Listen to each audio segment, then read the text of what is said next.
Di sini saya akan berbagi cerita yang pernah saya alami saat berada di pesantren. Saya masuk pesantren pada tahun 2016. Di pesantren itu kebanyakan santrinya itu anak-anak sekolah dan yang kuliahan sekitar 8 orang termasuk saya.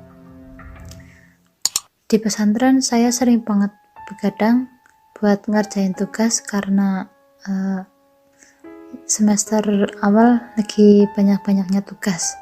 Jadi saya sering banget begadang. Saat malam itu saya ngalamin hal aneh. Saya mendengar kayak ada suara langkah kaki di lantai atas. Kebetulan kamar saya itu di lantai 2. Nah, suara itu terdengar jelas banget, duk duk duk gitu. Pertama suaranya kayak di tangga di sebelah kamar, terus lama-lama kayak semakin jelas. Saya penasaran dan akhirnya saya keluar ngecek, naik ke tangga, naik ke lantai 3. Ternyata saat itu nggak ada orang dan suasana sepi sekali. Akhirnya saya turun lagi masuk ke kamar. Saya sedikit parno, tapi saya juga mikir ini tuh tempat suci, tempat buat ngaji. Masa iya sih ada makhluk halus kayak gituan yang mengganggu gitu. Jadi saya berpikiran seperti itu buat ngurangin rasa takut saya. Akhirnya saya lanjut lagi buat tugas. Tapi nggak lama lagi saya mendengar suara yang lain, suara pagar kayak lagi buat mainan gitu. Suaranya tuh teng teng teng teng. Suaranya dari pagar tangga yang ada di bawah, jelas banget suaranya.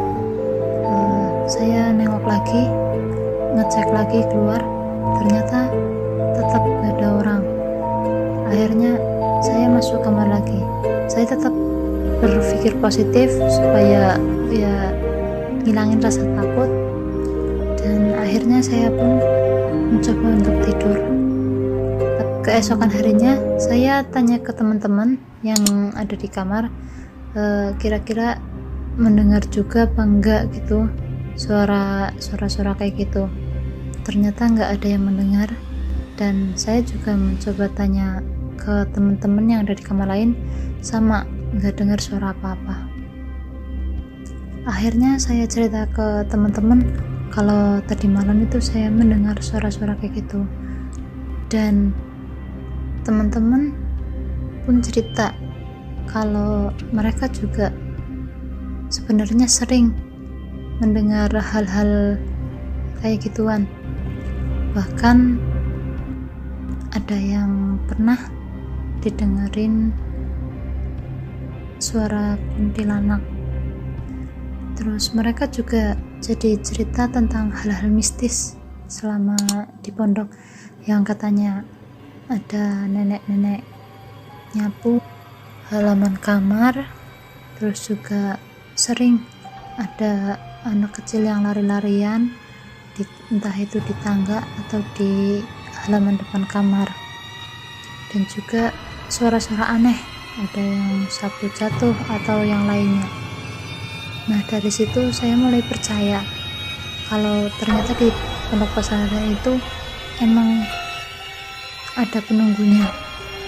Saya pikir di tempat suci kayak gitu tuh nggak ada yang nunggu karena selalu buat ngaji, jadinya aman.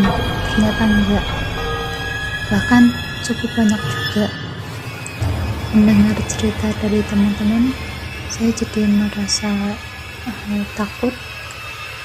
Terus kalau bangun tengah malam itu rasanya takut banget, apalagi nggak ada HP ya, karena HP itu dikumpulin setiap sore jam 5, diambil lagi jam 6 pagi. Iya, itu tadi sedikit cerita dari saya. Sekian dan terima kasih.